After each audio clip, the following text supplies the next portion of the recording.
Bago po sa aking pagpapatuloy, mga minamahal, ako po nagpapapo ng pinakamataas na pagpupuri, pagluluwalhati, pagdadakilang tagsamba, tangi sa ating pinakamamahal na Panginoon po lamang. Ganon din po, bumabati rin po ako ng magandang hapon sa ating pong minamahal at ginagalang na Pastor Ray Dayawon, maging sa kanyang buong pamilya, at sa lahat po ng mga ginagamit sa upasan ng ating pinakamamahal na Panginoon, sa lahat po ng mga mangangaral, manunugtog, at sa lahat ng mga awit. Magandang hapon po sa inyo lahat. At ganoon din po, kung may baguhan po, welcome po sa gawain ng ating pinakamamahal na Panginoon Diyos. Sa inyo po lahat, mga minamahal kong mga kapatid, isang pinagpalang hapon sa pangalan po ng ating pinakamamahal na Panginoon Diyos. Purihin po ang ating pinakamamahal na Panginoon. At binabati rin po natin, mga minamahal kong mga kapatid, ng magandang hapon. Lahat po ng mga nakaantabay dyan sa Facebook Live. Pagpalain po kayo ng ating pinakamamahal na Panginoon.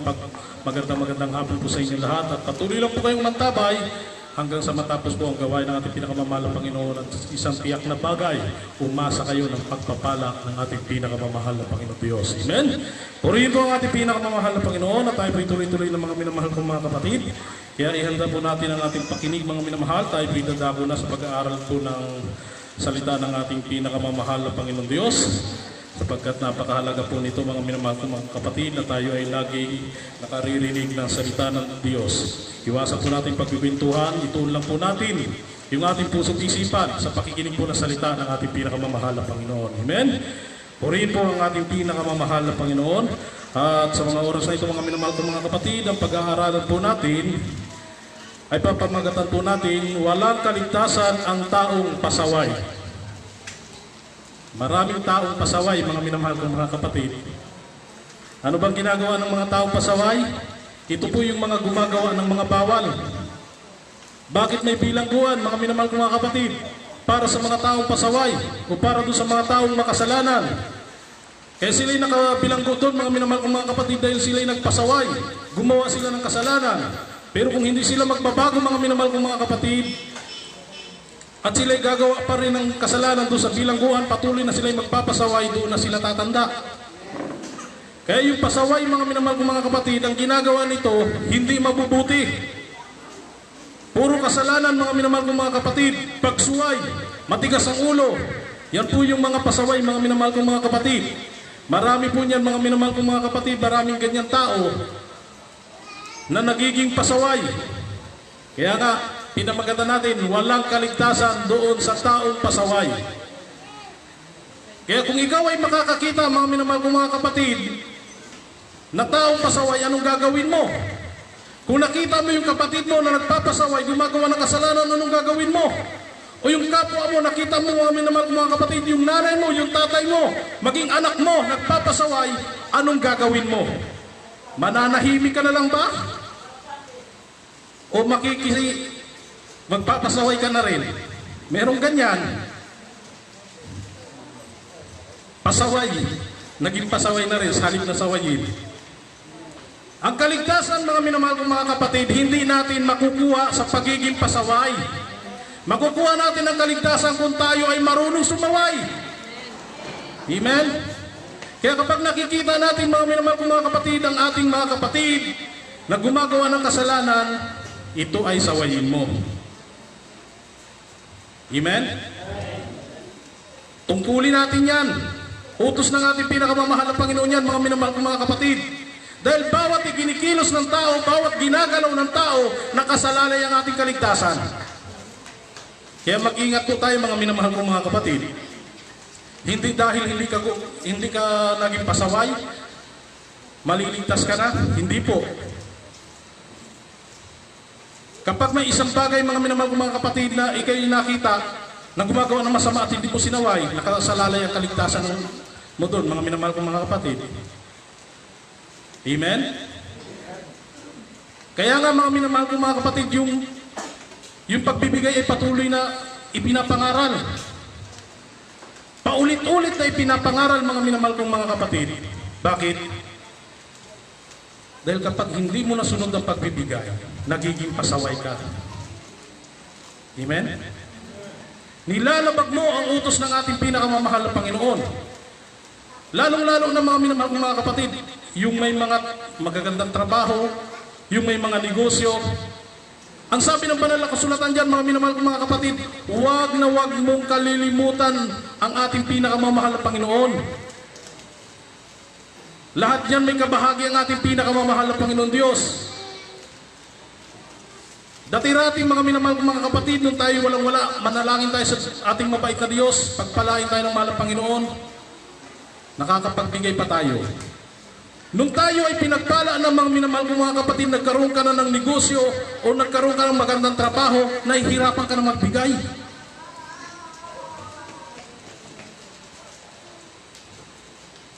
Delikado po yan mga minamahal kong mga kapatid. Bakit inaaral yan? Inaaral namin yan mga minamahal kong mga kapatid dahil ayaw namin na kayo ay mapunta ng apoy ng impyerno. Inaaral namin yan dahil miski kaluluwa namin, pag hindi namin sinabi ito, kami mismo pupunta rin ng impyerno. Kaya itinuturo namin yan mga minamahal kong mga kapatid. Kaya kinakailangan, kung ano ang utos ng ating pinakamamahal Panginoon, sundin po natin. Amen? Palakpakan po natin ang ating pinakamamahal Panginoon.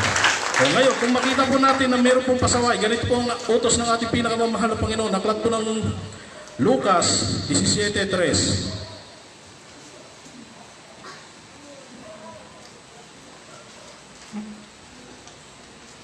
Sa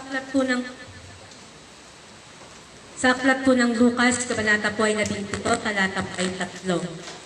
Mga ingat kayo sa inyong sarili, kung magkasala ang iyong kapatid, sawayin mo siya, at kung siya'y magsisi, patawarin mo siya. Palakpakan po natin ang ating pinakamamahal na Panginoon. Kung gumagawa ng kasalanan ng iyong kapatid, o gumagawa ng masama ang iyong kapatid, ano sa ng banal na kasulatan, sawayin mo siya. Amen? Napakaliwanag po ng utos dyan mga minamahal kong mga kapatid. Katawag ka ng kasalanan ng iyong kapatid, sawayin mo siya. Ngayon kung humingi siya ng tawad, patawarin mo siya. Amen? Yung po ng mahal na Panginoon, mga minamahal kong mga kapatid, sa banal na kasulatan na kinakailangan marunong tayong sumaway. Paano natin sasawayin itong mga minamahal kong mga kapatid? Ito ang utos. Kung paano naman tayo sasaway? Aklat po ng Tito 1:13.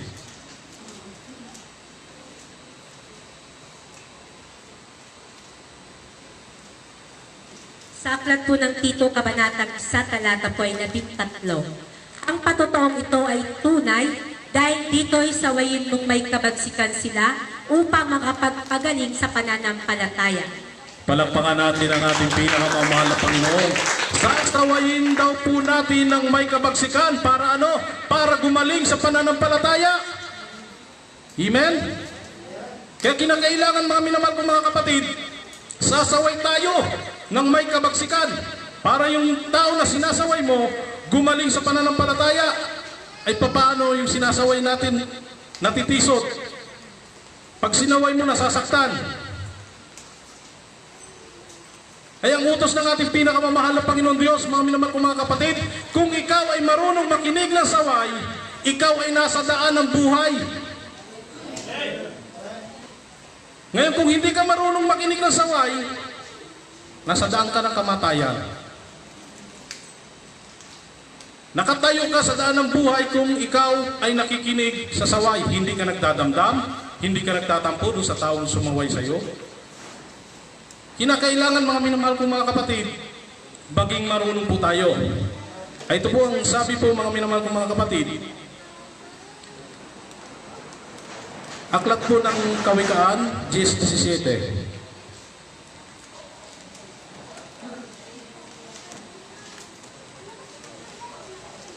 Sa aklat po ng Kawikaan, kabanatang 10, talatang 17. Nasa daan ng buhay, siyang nakikinig ng saway, ngunit siyang nagpapabaya ng saway ay nagkakamali. Palakpakan po natin ang ating pinakamamahal na Panginoon. O ngayon doon sa mga pasaway, mga minamahal kong mga kapatid, kapag ikaw ay marunong makinig ng saway, nakatayo ka sa daan ng buhay. Pero kung ikaw ay sinasaway, natatamaan ka ng preaching, nasasaktan ka, hindi ka nadadalo, wala ka sa daan ng buhay. Ang sabi sa banal na kasulatan, mga minamahal kong mga kapatid, Kapag ikaw ay makinig ng saway, nandun ka sa daan ng buhay. Napakaraming tao, mga minamahal kong mga kapatid, hindi lamang dyan sa labas, maging sa loob, mayroon ding pasaway. Mayroong pasaway sa kabataan, may pasaway sa mga matatanda. Ito yung mga pasaway, mga minamahal kong mga kapatid. Yung nakilala mo na ang ating pinakamamahal na Panginoon Diyos, yung mga bawal sa Diyos, ginagawa mo pa. Yun yung mga taong pasaway, mga taong makasalanan. Lalong-lalo na doon sa mga kabataan. Mag-ingat kayo mga kabataan. Sinasaway ko kayo ngayon. Yung iba, hindi kalugod-lugod sa Diyos ang ginagawa.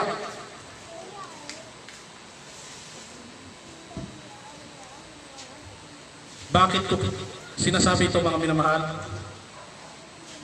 Iniligtas ko lang kayo sa apoy ng impyerno. Maging ako, nililigtas ko yung sarili ko sa apoy ng impyerno.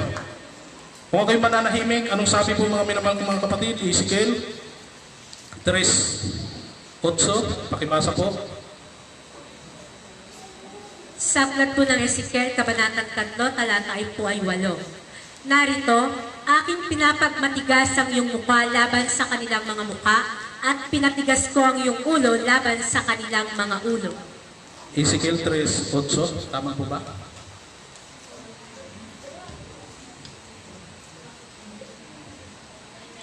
At 33, Ezekiel 33:8.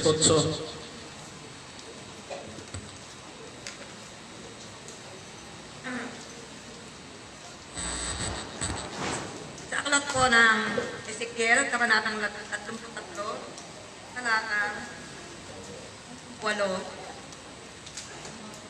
Pagka aking sinabi sa masama o masamang tao, ikaw ay walang pagsalang mamamatay, at ikaw ay hindi nagsasalita upang magbigay alam sa masama ng kanyang lakad.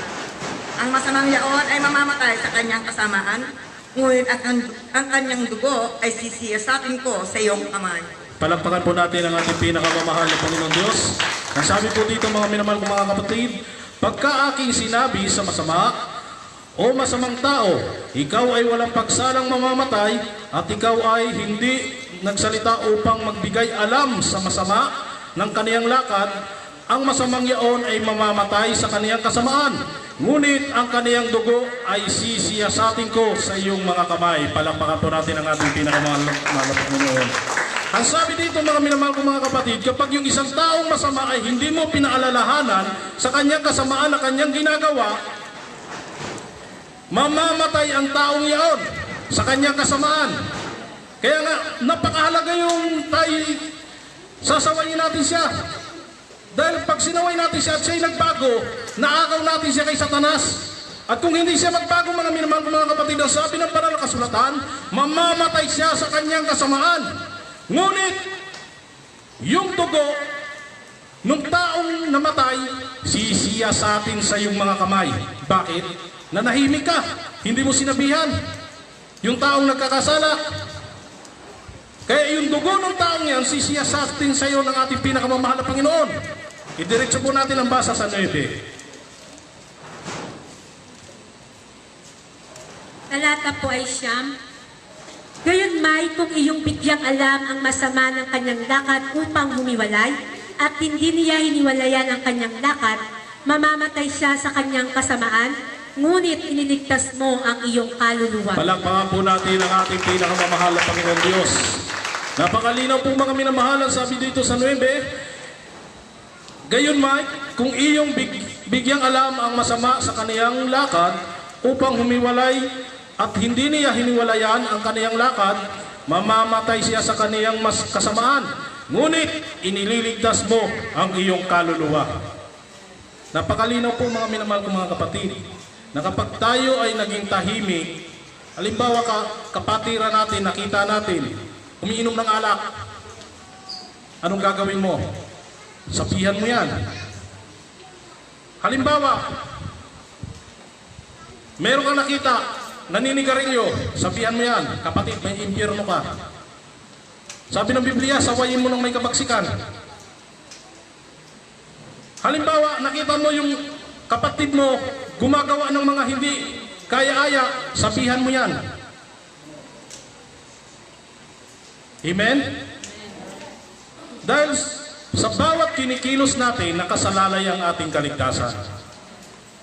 Ang sabi dito, kung iyong nasabihan ang isang taong masama, ano sabi dito? Inililigtas mo ang iyong kaluluwa. Hindi pala yung kapag ikaw ay hindi gumagawa ng kasalanan, lagi kang nagsisimba pero naging tahimik ka at hindi ka marunong sumita o hindi ka marunong sumaway sa mga taong mga makasalanan, gumagawa ng mga sasama, mapapahamak din pala ang kaluluwa natin, mga minamahal kong mga kapatid. Napakalinaw ng sinabi ng banal na kasulatan. Naalala ko, mga minamahal kong mga kapatid, yung kasamahan ko dito sa Salawat, kapatiran po yan sa international. Backslider din po, mga minamahal kong mga kapatid. Kilala po ito ng ating beloved pastor na nasira na po niya.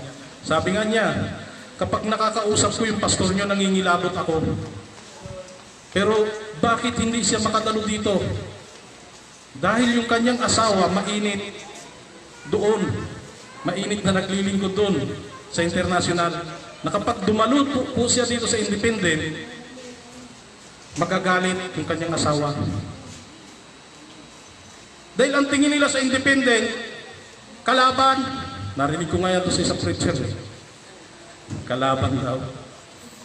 Di ba kapag naglingkod tayo sa Diyos, pag tayo spiritual, isa lang kalaban natin, diablo. Bakit magiging kapwa natin, magiging kalaban na natin? Wala tayong kalaban na tao, diablo lang po ang kalaban natin. Yun po ang turo sa kanila, kaya hindi po siya makadalo dito. Pero sa kanyang sarili, gustong gusto po niya. Isang beses nadala ko siya dito nung nagninong siya kay Ramboy. Nung ialay ko po si Ramboy, nagninong siya. Itong kapatid na ito, mga minamahal kong mga kapatid, dahil nanlalamig nga po siya, lagi ko po siyang pinapaalalahanan, lagi ko po sinasabihan, dahil halos lahat ng bisyo nasa kanya na, nung siya'y manlamig. Pinapaalalahanan ko po siya na masama yung kanyang ginagawa, manumbalik ka sa mahal ng Panginoon. Sabi ko, lagi po siyang niyayaya dito sa gawain. Pero hindi po mga minamahal magawa na siya'y sumama. Babaero, matakaw sa alak, nagsasyabu. Halos lahat ng bisyo nasa kanya. Hanggang nung nakaraan lang December, mga minamahal, nakita po siya, ang payat-payat na. Yung pala, itong kapatirang ito, mayroon na siyang karamdaman. May karamdaman po siya, mga minamahal kong mga kapatid. Dahil hindi niya tinitigilan yung kanyang mga bisyo, kahit lagi ko po siya sinasabihan pag nagkita kami, hindi pa rin siya tumitigil, patuloy pa rin po siya, mga minamahal kong mga kapatid. Hanggang isang araw, mga minamahal kong mga kapatid, itong kapatid na ito, nagkaroon ng sakit, namayat ng namayat. At nung siya payat na, mga minamahal, ang sabi ng kanyang asawa, dumadalo na siya nung nakaratay na siya sa higaan. Idinadalo nila. At nung sumamba itong lalaking ito, mga minamahal, itong dating kapatiran sa international, ang sabi daw niya sa mahal ng Panginoon, mahal ng Panginoon, kung totoo ka, ngayon mo patunayan, pagalingin mo ako. Pero bakit hindi pinagaling? Alam niyo nangyari? Namatay. Namatay po siya, mga minamahal kong mga kapatid. Bakit? Hindi po siya nakinig ng saway. Kung siya ay nakinig ng saway, mga minamahal kong mga kapatid, tinigilan niya yung pagdodroga, tinigilan niya yung pag-inom ng alak o yung kanyang mga bisyo, at siya nagpakainit sa mahal ng Panginoon, maaari ngayon buhay pa rin siya. Ngayon, mga minamahal kong mga kapatid, nagsisi siya kung kailan huli na ang lahat. Anong sabi ng ating pinakamamahal ng Panginoon? Doon sa mga tao na matapos makilala ang katotohanan at bumalik sa kanyang mga bisyo, wala nang haing matitira pa. Wala nang kapatawaran yung kanyang kasalanan. Kaya kapag nakarating sa mahal ng Panginoon yung mga kasalanan ginagawa mo, ang sabi ng banal na kasulatan, ang kabayaran ng kasalanan ay kamatayan. Amen? Kaya nga po nung magsisi siya, wala na, huli na ang lahat. Bakit? Baon na siya sa kasalanan, hindi na siya makalakad, hindi na siya makatayo para itama niya yung kanyang pagkakamali. Nagsisi siya kung kailan alipin na siya ng karamdaman. Katulad nung kwento nung ibon at pusa, yung preaching ng ating beloved pastor, nilinlang yung ibon. Gusto ng pusa, kainin yung ibon. Ang sabi nung ibon, paano ko kumakain ay may pakpak, lumilipad. Ginawa ng ibon, pinag-aralan niya. Ginawa ng pusa, pinag-aralan niya yung kinakain ng ibon. Nakita niya, uod pala kinakain ito. Isang umaga, nag-ibon ng maraming uod yung pusa. Inilagay doon sa ibon. Ibon, huwag ka na magpakahirap maghanap ng pagkain mo.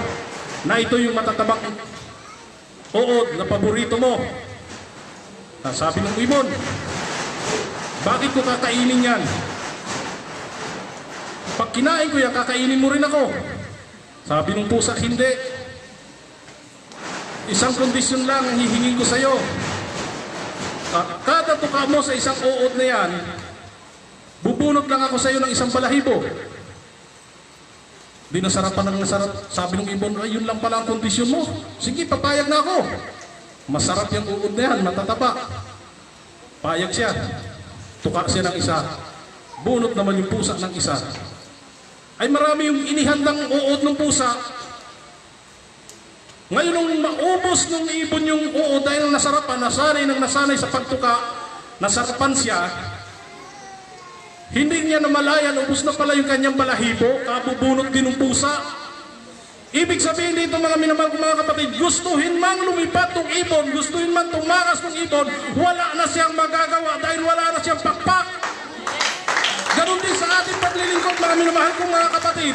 Kung ikaw ay patuloy na gagawa ng kasalanan at ikaw ay nabauna sa kasalanan, gusto mo magbago, hindi mo na magawa dahil wala na, huli na ang lahat.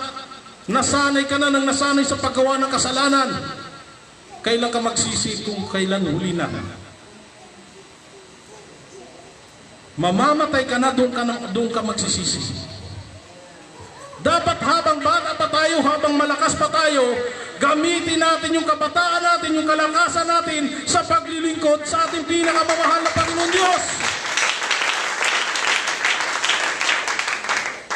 Huwag tayong gumaya doon sa ibon, nilinlang ng dyablo, nilinlang ng pusa. May mga tao na nililinlang ng dyablo, pinahintulutan yung lockdown, natikman na hindi dumalo. Sabi ngayon ng isang kapatiran, masarap palang hindi dumalo. Hindi siya dumalo, nasarapan siya ng nasarapan dahil hindi siya dumadalo. Hanggang ngayon hindi na nakadalo. Ganon din yun mga minamahal kong mga kapatid. Yung dyablo nagpapain yan. Sabi pa nga ng isang kapatiran, Brad, bakit pag ako hindi dumadalo, saka ako pinagpapala? Ang dyablo marunong magpala. Tandaan niyo yan mga minamahal kong mga kapatid. Pero yung pagpapala na galing sa ating mahal na Panginoon Diyos, yung kapayapaan ay nananatili sa iyo. Pinagpala ka nga ng mahal na Panginoon, nanlamig ka naman. Pinagpala ka nga, mga minamahal kong mga kapatid, ng mahal na Panginoon, nanlamig ka. Tapos sasabihin mo, pinagpala ka kung kailan hindi ka dumadalo, hindi Diyos ang nagpala sa iyo. Nung dumadalo ka, pinagpala ka ng Diyos. Pero nung lumabas ka, hindi na Diyos ang magpala sa iyo. Nililin lang lamang tayo ng dyablo. Kaya, kung nasanay ka, ilang buwan nag-lockdown, o hindi ka na tumalo, hanggang ngayon, nasanay ka na, natulad ka na doon sa ibon, nakain ng pusa, gustong lumipad, hindi na makalipad. Huwag na nating hintayin pa, mga minamahal kong mga kapatid, na tayo'y manatili sa kasalanan. Manatili tayong pasaway. Ngayon, hindi tayo nakakadalo. Dati-rati, laman ang bibig natin. Dito sa gawain ito, pinagaling ako ng ating pinakamamahal na Panginoon Diyos. Talagang totoo ang Diyos buhay. Nung naranasan mong hindi dumalo, nanlamig ka, Ano lang lumalabas sa bibig mo? Dati-rati, galit na galit ka sa kumakalaban sa Jesus Miracle Crusade Independent Ministry. Ngayon, isa ka na rin sa kumakalaban.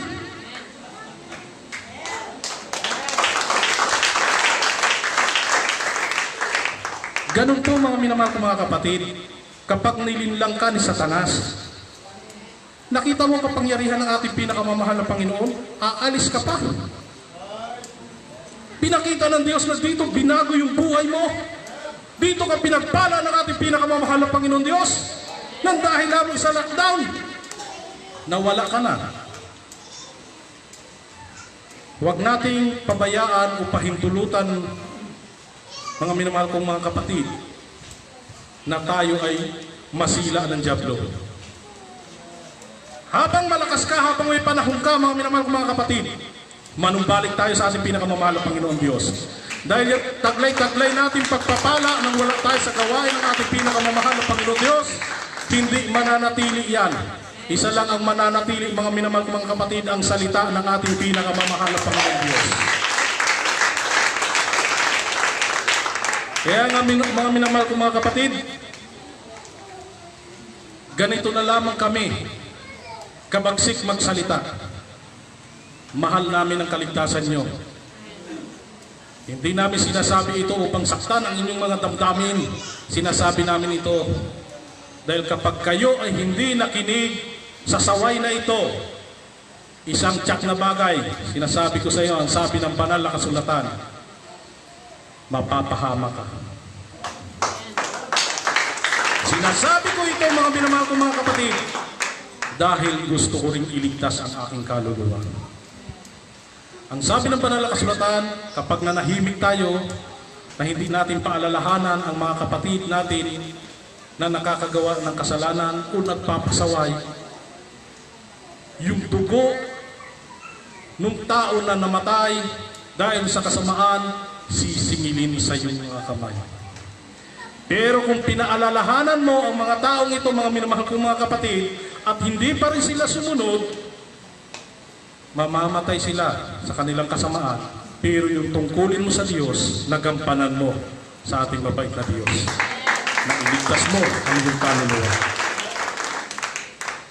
Kaya minsan maraming nagagalit kapag masakit yung pananalita. Pero kapag uunawain natin mga minamahal mga kapatid ang nilalaman ng banal na kasulatan, kung bakit tayo sinasaway, kung bakit tayo sinasabihan, may purpose ng ating pinakamamahal na Panginoon. Mahal na mahal ka ng Diyos. Kaya kung ikaw ay tatalima, mga minamahal kong mga kapatid, sa saway o sa utos, mananatili kang nakatayo sa daan ng buhay. Dahil ang sabi ng banal na kasulatan, mga minamahal, lahat ng iniibig ng ating pinakamamahal na Panginoon, kanyang sinasaway at pinarurusahan. Amen? Basahin po natin mga minamahal kong mga kapatid. Huling talata na po ito, aklat po ng Apokalipsis 3:19. Sa aklat po ng Apokalipsis, Kabanatang 3, talata po ay 11. Ang lahat kong iniibig ay aking sinasaway at pinarurusahan. Ikaw nga'y magsikap at magsisi. Palakpakan po natin ang ating pinakamamahal na Panginoon. Yung buhay ang malakas na palakpak para sa ating mabait na Diyos. Sabi ng mahal ng Panginoon, ang lahat kong iniibig ay aking sinasaway at aking pinarurusahan. Kaya kung nakakarinig kayo ng masasakit na pananalita, mga minamahal kong mga kapatid, isa lang pong ibig sabihin, iniibig ka ng Diyos, mahal ka ng Diyos, kaya tumalimang ka na lang kaysa maging pasaway ka. Kaya kung nararanasan mo na ikaw ay pinapalo ng mahal ng Panginoon, huwag kang magdadamdam. Dapat magpasalamat ka sa ating pinakamamahal na Panginoon dahil ito ang patunay na mahal ka ng ating mabait na Diyos. Kaya mga minamahal kong mga kapatid, siguro, kung marinig naman ito ng mga maramdamin, masasaktan na naman yan. Dapat hindi kayo magdamdam, mga minamahal mga kapatid. Lalong-lalo na kung tayo matatagal na sa ating pinakamamahal na Panginoon. Dapat tayo ang sumasaway, huwag tayong magpasaway. Dahil ang sabi ng banal na kasulatan, ang kaligtasan ay wala doon sa pasaway, nandun sa sumasaway. Eh, ang masama lang, naging isa ka na rin sa pasaway. Huwag tayo mga minamahal mga kapatid, dapat yung itinatagal natin sa paglilingkod sa ating pinakamamahal na Panginoon Diyos, tayo na yung sumasaway doon sa mga nagpapasaway. Amen? Kaya manumbalik po tayo mga minamahal mga kapatid. Natutuwa nga po ako mga minamahal. Dahil yung ilang nating kapatira na mahaba-habang panahon na hindi natin nakapiling, nandito po sila ngayon. Pinagpala ng ating pinakamamahal na Panginoon Diyos. Hindi po sila nanatiling lockdown. Andito po sila, naglilingkod sa ating pinakamamahal na Panginoon. Kaya magpatuloy lang po tayo mga minamahal mga kapatid. Anumang mangyari, anong maganap, tayo ay patuloy na maglingkod sa ating pinakamamahal na Panginoon Diyos. Dahil ang independent, ang Jesus meron ko sa independent ministry, mananatili anuman ang mangyari, mananatili ang pangangaral ng salita ng ating pinakamamahal na Panginoon Diyos. Amen? Purihin po ang ating pinakamamahal na Panginoon Diyos. At hanggang dito na po mga